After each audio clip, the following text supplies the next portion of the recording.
ನಮಸ್ಕಾರ. ಇವತ್ತು ಆಗಸ್ಟ್ 2 ಈಕ್ವಿಟಸ್ ಕ್ಯಾಲಿಫೋರ್ನಿಯಾದಲ್ಲಿ ಬೆಂಗಳೂರಿನ ಅನ್ನೋದಕ್ಕಿಂತ ಕರ್ನಾಟಕದ ಸುನೀಲ್ ಅವರಿದ್ದಾರೆ.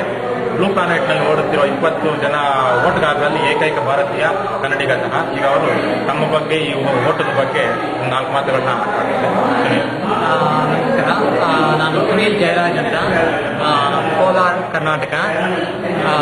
ನಾವು ಈ ಬ್ಲೂ ಪ್ಲಾನೆಟ್ ರನ್ ಏಕೈಕ ರನ್ನು ಇಡೀ ಪ್ರಪಂಚಾದ್ಯಂತ 15,200 ಮೈಲಿ 16 ದೇಶಗಳು ನಾವು ಓಡ್ತಾ ಇದ್ದೀವಿ.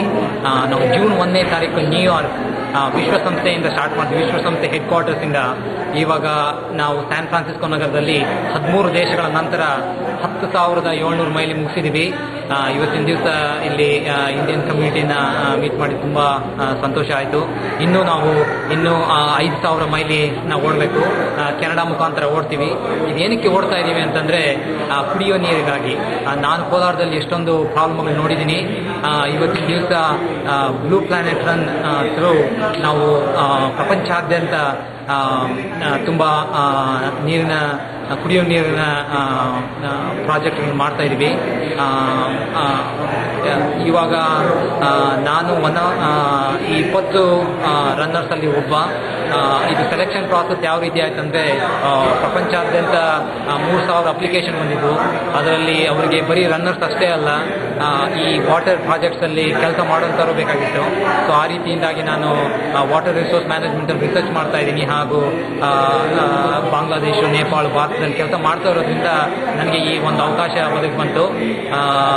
ನಾನು ಈ ಬ್ಲೂ ಪ್ಲಾನೆಟ್ ರನ್ ಜೊತೆ ಇರೋದು ತುಂಬ ಫಾರ್ಚುನೇಟ್ ಅಂತ ಅಂದ್ಕೊಳ್ತೀನಿ. Thank you. ಎಲ್ಲಿ ರಿಸರ್ಚ್ ಮಾಡ್ತಾ ಇದ್ದೀರಾ? ವಾಟರ್ ರಿಸರ್ಚ್ ಎಲ್ಲಿ ರಿಸರ್ಚ್ ಮಾಡ್ತಾ ಇದ್ದೀರಾ ನೀವು?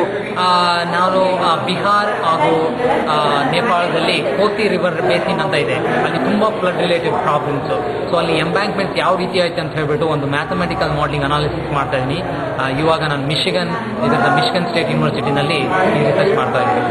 ನೀವು ಕೋಲಾರಲ್ಲಿ ಕೆಲವೊಂದು ಈ ನೀರಿನ ಪ್ರಾಜೆಕ್ಟ್ ಮಾಡಿದ್ದೀರಾ ಅಂತ ಹೇಳ್ತಿದ್ರು, ಅದ್ರ ಬಗ್ಗೆ ಸ್ವಲ್ಪ ಹೇಳ್ತೀರಾ? ಕೋಲಾರಲ್ಲಿ ನಾವು CIRD ಅಂತಂದರೆ ಸಮಗ್ರ ಗ್ರಾಮೀಣ ಅಭಿವೃದ್ಧಿ ಕೇಂದ್ರ ಅಂತ ಹೇಳ್ಬಿಟ್ಟು ಒಂದು ಓಪನ್ ಮಾಡಿದ್ದೀವಿ, ಒಂದು NGOನ.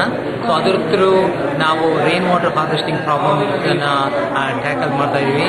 ಅಲ್ಲಿ ಕೋಲಾರಲ್ಲಂತೂ ತುಂಬ ಪ್ರಾಬ್ಲಮ್ ಇದೆ. ₹5 ಕೊಟ್ಟು ಒಂದು ಕೊಡ ನೀರು ತಗೊಳ್ತಾರೆ. ಅದು ಎಲ್ಲಿಂದ ಬರುತ್ತೆ ನೀರು ಅಂತ ಕೂಡ ಗೊತ್ತಿಲ್ಲ. ಆಮೇಲೆ ಗ್ರೌಂಡ್ ವಾಟರ್ಗೆ 1000 ಅಡಿ ಹೋಗಬೇಕು, ಹೋದ್ರೂ ನೀರು ಸಿಗುತ್ತೋ ಇಲ್ಲ ಅಂತ ಗೊತ್ತಿಲ್ಲ. ಸೊ ಈ ರೀತಿಯಾಗಿ ತುಂಬಾ ಪ್ರಾಬ್ಲಮ್ಸ್ ಇದೆ ಕೋಲಾರಲ್ಲಿ. ನಾಟ್ ಓನ್ಲಿ ಕೋಲಾರ, ನಾರ್ತ್ ಕರ್ನಾಟಕದಲ್ಲೂ, ಗುಲ್ಬರ್ಗ, ಬೀದರ್ನಲ್ಲಿ ಪ್ರಾಬ್ಲಮ್ಸ್ ಸಿಗುತ್ತೆ. ಸೊ ಈ ರೀತಿಯಿಂದಾಗಿ ನಮ್ಮ ಒಂದು ಮೇನ್ ಉದ್ದೇಶ ಭಾರತದಲ್ಲಿ ಎಲ್ಲ ಕಡೆ, ಅದರಲ್ಲೂ ಇಂಪಾರ್ಟೆಂಟ್ ಕರ್ನಾಟಕದಲ್ಲಿ ವಾಟರ್ ರಿಲೇಟೆಡ್ ಪ್ರಾಜೆಕ್ಟ್ಸ್ ಮಾಡೋಣ ಅಂತ. ಹೋಪ್ಫುಲಿ ಈ ಬ್ಲೂ ಪ್ಲಾನೆಟ್ ನಂತರ ನಾವು ರೈಸ್ ಎನಫ್ ಫಂಡ್ಸ್ ರೈಸ್ ಮಾಡಿಬಿಟ್ಟು ಈ ಎಲ್ಲ ಪ್ರಾಜೆಕ್ಟ್ ಮೇಲೆ ಕೆಲಸ ಮಾಡೋದಕ್ಕೆ ಆ ದೇವರು ನಮಗೆ ಕೃಪೆ ಮಾಡಲಿ ಅಂತ ಕೊಡ್ತೀನಿ. ನಿಮಗೆ ಇಲ್ಲಿ ಅಮೆರಿಕಾಗೆ ಬಂದ ಮೇಲೆ ಭಾರತದಲ್ಲಿರೋ ನೀರಿನ ಕೊರತೆ ಬಗ್ಗೆ ಅರಿವಾಯಿತು, ಅಥವಾ ನಿಮಗೆ ಕೋಲಾರದಲ್ಲಿ ಇದ್ದಾಗಲೇ ನೀರಿನ ತೊಂದರೆ ಅನುಭವ ಆಗಿತ್ತು? ನಾವು ಹುಟ್ಟಿದಾಗಿಂದಲೂ ಈ ಪ್ರಾಬ್ಲಮ್ ನೋಡ್ತಾ ಇದ್ದೀನಿ. ಕೋಲಾರಲ್ಲಿ ನಮ್ಮ ಹೈಸ್ಕೂಲೆಲ್ಲ ನೋಡ್ತಾ ಇದ್ದೀನಿ. ಪ್ರಾಬ್ಲಮ್ ಅರಿವಿತ್ತು, ಬಟ್ ಯಾವ ರೀತಿ ಟ್ಯಾಕಲ್ ಮಾಡಬೇಕು ಅಂತ ಅಮೆರಿಕಕ್ಕೆ ಬಂದ್ಮೇಲೆ ಗೊತ್ತಾಯಿತು. ಇಲ್ಲಿರೋ ಆಪರ್ಚುನಿಟೀಸ್ ಎಲ್ಲ ನೋಡಿದೆ. ನಾನು ಇಂಡಸ್ಟ್ರಿಯಲ್ ಇಂಜಿನಿಯರಿಂಗ್ ಆಗಿದೆ. ಆ್ಯಕ್ಚುಲಿ ಕ್ರೈಸ್ತರ್ನಲ್ಲಿ ಆರಾಮಾಗಿ ಕೆಲಸ ಮಾಡ್ಕೊಂಡು ಇದ್ಬಿಡ್ಬೋದಾಗಿತ್ತು. ಬಟ್ ಈ ಪ್ರಾಬ್ಲಮ್ಸ್ ಎಲ್ಲ ನೋಡಿ ನಾನು ಮಾಡಲೇಬೇಕು ಅಂತ ಹೇಳ್ಬಿಟ್ಟು ನನ್ನ ಕೆಲಸ ಬಿಟ್ಟು ಇವಾಗ ಫುಲ್ ಟೈಮ್ ರಿಸರ್ಚ್ ಮಾಡ್ತಾ ಇದ್ದೀನಿ.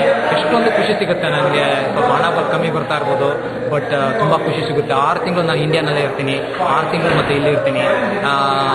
ಸೊ ಈ ರೀತಿಯಾಗಿ ನಾನು 6 ತಿಂಗಳು ಈ ಪ್ರಾಜೆಕ್ಟಲ್ಲಿ ಕೆಲಸ ಮಾಡ್ತೀನಿ.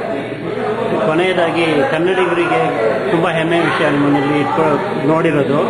ಕನ್ನಡಿಗರಿಗೆ ಏನಾದರೂ ನಿಮ್ಮ ಸಂದೇಶ ಇದೆ ಕೊನೆಯದಾಗಿ? ನಮ್ಮ ಸಂದೇಶ ಕನ್ನಡಿಗರಿಂದ ಅವರು ಇವತ್ತಿನ ದಿವಸ ಇಲ್ಲಿ ಕನ್ನಡ ಕೇಳ್ತಾ ಇದ್ದಾರೆ, ಏನೋ ಖುಷಿ ಆಗ್ತಾ ಇದೆ. ಎಲ್ಲ 13 ದೇಶಗಳಾದಮೇಲೆ ನಮ್ಮ ಸಂದೇಶ ಏನಂತಂದರೆ, ನಾವು ಪ್ರತಿ ಸರಿ ಇಷ್ಟೆಲ್ಲ ಹೋದ್ರೂ ಇವಾಗ ಅನಿಸುತ್ತೆ ಕರ್ನಾಟಕಕ್ಕೆ ಬಂದು ನಾವು ಕೆಲಸ ಮಾಡಲೇಬೇಕು ಅಂತ. ಡೆಫಿನೆಟ್ಲಿ ನಾನು ಇನ್ನೊಂದು 5 ವರ್ಷಗಳಲ್ಲಿ ಕರ್ನಾಟಕಕ್ಕೆ ಮತ್ತೆ ಮರಳ್ತಾ ಇದ್ದೀನಿ, ನಿಮ್ಮ ಜೊತೆಗೆ ಬರ್ತಾ ಇದ್ದೀನಿ. ಡೆಫಿನೆಟ್ಲಿ ನಿಮ್ಮ ಜೊತೆ ಕೂಡಿನೇ ನಾವೆಲ್ಲ ಈ ಪ್ರಾಬ್ಲಮ್ನ ಟ್ಯಾಕಲ್ ಮಾಡೋಣ. Thank you.